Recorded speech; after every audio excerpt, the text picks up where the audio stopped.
Hi folks, this is Mr. Bergman. Today we're going to start a new unit, Unit 9. That's 9. 9 big ones, 9 out of 10. There's only one more to go. We're going to start talking about solutions. And I have my vitamin water here. And my vitamin water is a solution. Tastes good. Kind of has a sweet taste. Why do you think it has a sweet taste? It has a sweet taste because there is sugar dissolved in the water, in the vitamin water, including other vitamins and other flavorings. So this is a solution. This particular bottle has several things in it. In fact, if I read the ingredient list, where's the ingredient list? It contains, somewhere, vapor distilled water. Water? Water is considered the solvent, and the solutes are cane sugar, crystalline fructose, citric acid, calcium lactate, whatever it says on the label. So those are what we call the solutes, and together they make a solution. So we're going to focus on solutions in this unit. So let's get at it. Alright, now back on the screen here, we've got solutions. So let's learn about solutions. Podcast 9.1, we're going to talk about polarity and solvation. Okay, so this is an important thing. And we're going to talk about some surface properties. Notice I have some, what they're called, skeeter bugs. Alright, surface tension is the inward force causing the surface area of a liquid to minimize. Alright, so if you look at these skeeter bug guys, they're actually kind of like walking on water, aren't they? Isn't that kind of cool? Alright, and if you want to reduce the surface tension, you can have a device called, or not a device, but a substance called a surfactant. All right, everybody say surfactant. Say it all right. All right, you must say surfactant. Surfactant. Isn't that a cool word? Surfactant.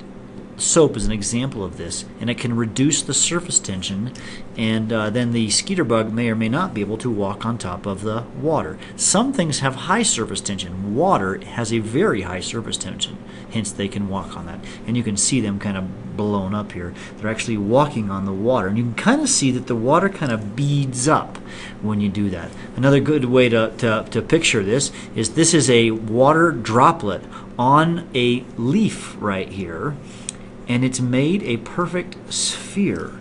It's just so cool to see this illustrated. And actually, let's do something else on the video monitor. Alright, so what I've got is I have a penny. As you can see the penny, the shadow out there. And there's the old Abraham Lincoln. And I have some water that I'm going to place onto the penny with a little dropper thing you can see. And the question is, how many drops can I place on the penny? Now, if you look there, I've got one drop. But do you notice how it beads up?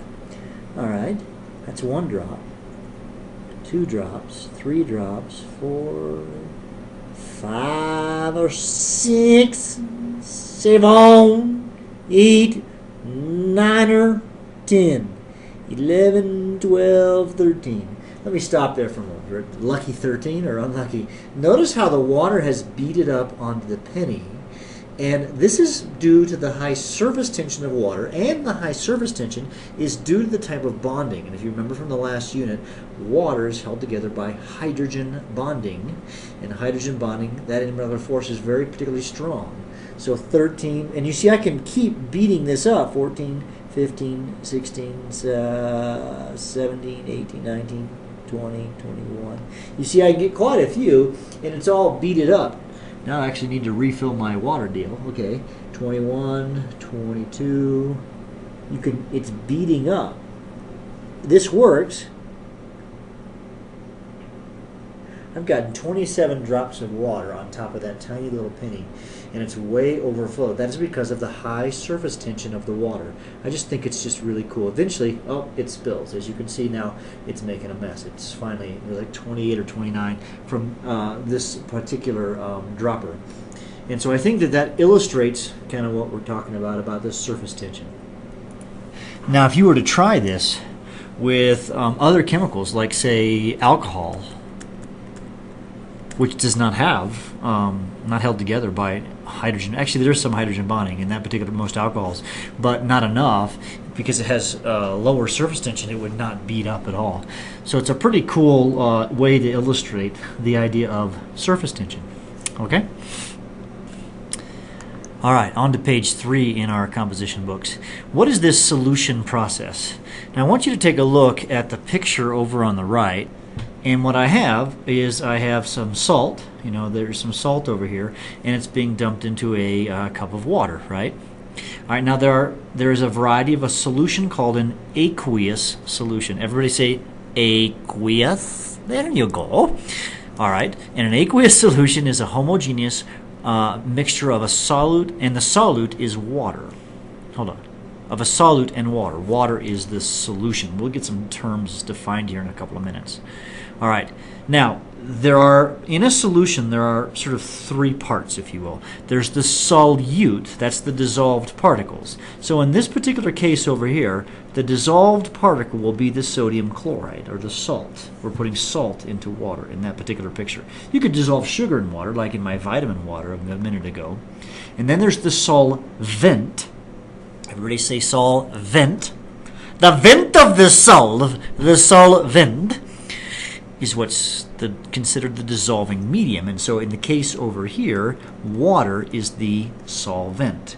And because this is water as the solvent, it's called an aqueous solution. So for example, you could write NaCl, and if you wrote parentheses AQ, that means the salt is dissolved in water, AQ. Okay? And solvation is the process by which something dissolves. Now, don't get that confused with salvation. That's kind of a whole different ballgame, isn't it? Okay. Excuse me. So the process. So as the salt dissolves in the water, it's said to solvate, or you could just say it dissolves, but the process by which it happens is called solvation. So we can see a bigger picture of that. Exciting. All right. So actually, let's do one more thing here before we go to podcast 2. When something dissolves, let's take an example of salt in water. That's a good example.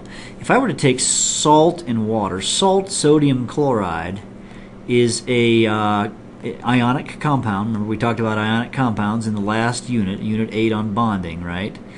And the sodiums and the chlorides are connected to each other in a pattern. I'm attempting to draw this. You should draw this as well. The little one, I think, is the chloride, and the big is the sodium. Is that right? No, the chloride is the bigger one. I got it backwards. So basically, if you were to take a crystal of salt and drop it into water, and if you recall, water has this Mickey Mouse type shape going on, the bent 104-degree angle. What happens is the water comes into the sodium, and it comes and it pulls away, and it surrounds, it breaks this bond. If you recall, this ionic bond here is very strong. Very, very strong. But if enough water molecules they can grab, what happens is they kind of face themselves, or face the ions. They break apart the salt. And then this right here would be positive, so this would be a sodium atom, right, or ion right here, and they surround it. And so actually when you like taste salty water or things that taste salty, you're actually tasting the ions of the sodium. So I think that kind of helps us get an understanding. It breaks it apart. So when something dissolves, it's broken apart, separated into its ions. So that's this piece right here that is now here. And then the chlorides would actually be surrounded, but they'd be surrounded in a different fashion where the hydrogens would be on the opposite sides. It has to do with the where the charges are. So if you did that part, some people have done that part of the unit and some not. Now this is the chloride right here, and this is the sodium ion right here, and it surrounds them, and they've separated. So the sodiums are no longer connected together, so that piece of salt, that salt crystal that you had, has all broken apart into individual ions. Well, folks, that's the end of podcast 9.1. We'll see you in Internet land. Bye.